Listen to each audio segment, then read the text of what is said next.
Hey, and welcome into the Short Stuff. Josh here, Chuck here, Jerry here. Let's go, Short Stuff. That's right. This one is about James Dean's car. And James Dean, too. He plays a part in it. It amounts in his death. That's right.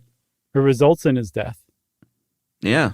That's when he drove that little silver Porsche 550 Spider. Man.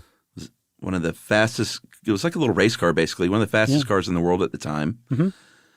It had a top speed of about 143 miles an hour. Sat how high off the ground? Like 42 inches or something? Yeah. Like that was really, really low to the ground. I saw that really, you could really low. Go right under a railroad arm. Yeah, if you were crazy. So, yeah, and James Dean was known to be a little crazy. The studios that he worked for were like, you cannot race your car while you're under contract with us or while you're filming a movie. You have to wait until it's in between movies. And it just so happened that I take it was in between movies. I think it was after he had filmed Giant, which turned out to be his last movie, that he was heading toward Salinas to race at a Sports Car Club of America race. And he had his mechanic, Rolf Wertherich, in the seat beside him. And he was going about 85 and came upon an intersection that's known today to still be pretty deadly. It's the intersection of Route 46 and 41. And there was a guy named with the improbable name of Donald Turnipseed who turned in front of him. And that was that for James Dean. Yeah, I've never heard of that name before. I had not either.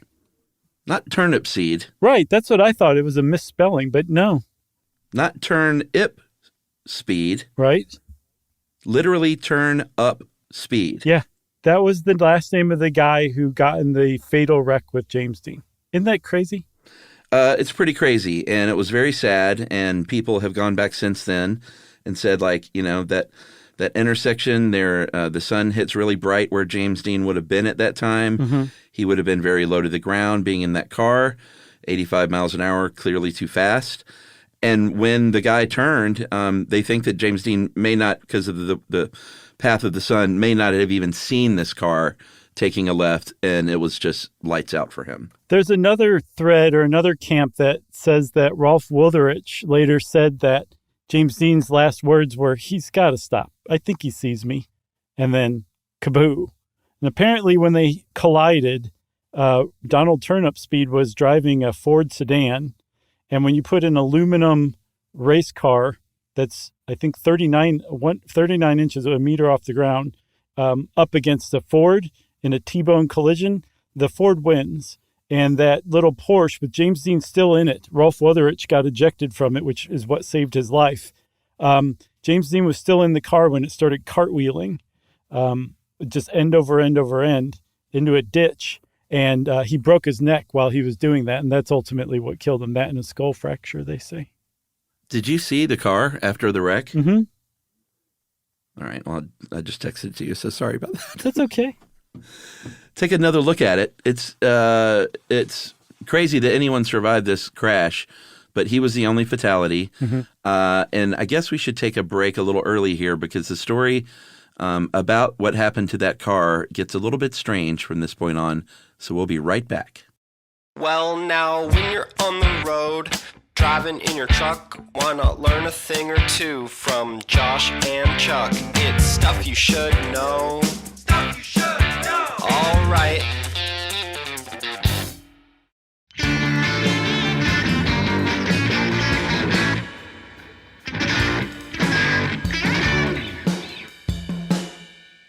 Okay, Chuck. So James Dean is dead, but the death of James Dean is just like the preface to this story, because James Dean's car, even though it was considered totaled, had a strange afterlife, and it ended up taking more lives if you go in for this kind of stuff. That's right. It was sent to a salvage yard at first, of course. Mm-hmm. Then there was a guy who knew James Dean from the car racing circuit. His name was William Esrich. He was looking for this car. I don't think we said the nickname of the car was Little Bastard. Mm-hmm. found the car in Burbank, took out the engine, kind of stripped it for parts, or some of the parts at least. He got the engine, put it in his own race car. It was a Lotus 9, and gave the transmission and some of the suspension to a friend named Troy Lee McHenry, another car racer. 11 months later, both of them crashed their each of them crashed their car in the same race at the 56 Pomona Road Races, which killed McHenry. Esrich survived, but both of them had parts from James Dean's car, and thus began this idea that this car was cursed. Right. So the car itself was pretty much cherry-picked by this point. But even after Troy Lee McHenry died, his widow gave some of his racing car parts to other racers, friends of his, and among them were some of the ones from James Dean's car. So put a pin in that, because that's kind of one direction that these things went. Yeah. There was another direction that a man named George Barris came along and said, here's where the story really begins, if you listen to George Barris. And we'll just go ahead and caveat this with, not everybody believes what George Barris has to say, much like Chuck Barris. For sure. Barris was a pretty famous guy. He designed the Batmobile. He designed the Munsters car from that TV show. So he's a Hollywood movie, TV, and movie car guy. I believe he has a museum. If not, he donated some cars to one of the movie car museums. But was pretty famous in entertainment circles for doing stuff like that. He says that he bought the frame and the body from James Dean's family, sold 2 of the original tires away, which apparently those tires were blown at the same time in another car. He had verified that. Right. But just take that for what it's worth. Right. And then he lent the car frame to the LA National Safety Council.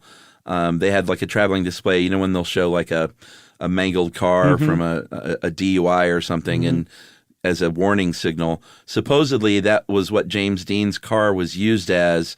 And this thing reportedly, we keep saying all these qualifier words, but reportedly fell off its display on several occasions, one time injuring someone, another time killing a guy named George Barkas. Yeah, he was a truck driver who was transporting that car around from place to place for the National Safety Council. So James Dean's car has now claimed at least one more life and injured multiple others. If you believe it. It's getting more efficient at it because it's now been taken into pieces and spread out. So now it can become a kill machine more efficiently. So that car that the National Safety Council had touring around was supposedly put into storage in 1960. And it was, again, allegedly in storage with other cars when it caught on fire. No other car in this storage facility caught on fire, just James Dean's car. It melted so like a tire and singed, I think, some of the interior. And then after that, it supposedly disappeared. And George Barris continued on and was like, hey, I've got the chassis still. Can you believe it? Like, these things just keep coming out of nowhere. Like, I'm a magnet for James Dean car parts. And he toured it around. And it was around this time, I think, that people really started to be like, this Barris fella he's talented, but he's really playing up this James Dean death car legend. Yeah. In his book, he claimed that a guy tried to steal the steering wheel and broke his arms trying to steal the steering wheel. Right. Pretty good story. So now we can go back to the other path, right? Yes, because at that point, the Barris car is suddenly disappeared. And then we don't know what, if the Barris car was not the James Dean car, we don't know what happened to the original one. Right. But you told that story about the car being in storage and catching fire. In 2015, it appeared that they found the frame because a guy got in touch with the museum director for the Volo Auto Museum, Volo, Illinois. His name was Brian Grams. And he said that this guy told me that when he was a kid, he saw his father and some friends of his hiding the body of that Porsche in a building, in a false wall in the building when he was just 6 years old. and it looked like that story checked out. Yeah, I mean, Brian Gramps, who directed the museum, like you said, he believed it enough to ask the guy to submit to a polygraph. And he said that there's been tons of stories over the years because the Volo Auto Museum put out a $1 million offer for James Dean's original car that, again, had disappeared back in 1960. And he said that all of the other stories just never checked out except for one. And he was referring to that one from the guy who said that he saw his father hide it. And you said that his dad did it with some friends. Among those friends, according to this guy, was George Barris. So all this would have checked out because this would have been the time that the car disappeared around 1960. And even though he passed the polygraph test, this anonymous man who was trying to collect this $1 million, I feel for him, he couldn't get his hands on the car. I'm not sure at first why, but eventually they found that the building that it was hidden in was no longer there. It had been demolished. That's right. And so they don't really know what happened. It could have been just a part of the overall demolition of that building since it was supposedly hidden in a false wall and gone down like the Telltale Heart. But no one really knows what happened to the rest of Little Bastard.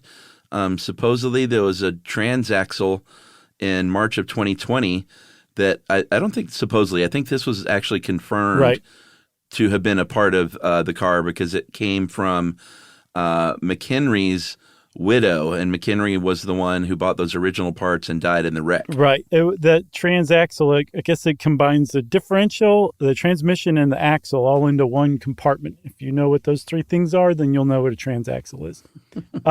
It went for, I think, almost $400,000 at auction. I think it was bought by Zach Baggins, the ghost guy, who probably has it in his Las Vegas museum now. I guess so. $400,000 for a transaxle. I know it's a famous car, but I don't know. That seems a little. I don't know. It's just not the sexiest part. A cursed transaxle. Yeah, and it was the whole point that it was his car. I get it, but I don't know. But I mean, this is coming from the guy who had the sheriff's door from Jackie Gleason's sheriff's cruiser from Smokey and the Bandit in my garage for years and years. Wow. What happened to it? Oh, I've told this story before. Who knows? It's hidden behind the false wall at a Chick-fil-A. My dad somehow got it at a Chick-fil-A. And it was just in our garage forever. And I think it was like, just get that thing out of here. Wow. I wish I had it, man. That thing would be a coffee table or something. Yeah, or a great Halloween costume. Yeah, or Yumi would be cursing me because I would have gifted you that coffee table made out of a car door. That's pretty awesome. That would make a great coffee table, Chuck. Yeah, and a good wedding gift. Yeah, for sure. Thank you for the thought. It's the thought that counts. So I appreciate the Smokey and the Bandit Sheriff's car door coffee table that you thought about giving Yumi and I for our wedding. That's right. Short Stuff is out. Stuff You Should Know is a production of iHeartRadio. For more podcasts from iHeartRadio, visit the iHeartRadio app, Apple Podcasts, or wherever you listen to your favorite shows.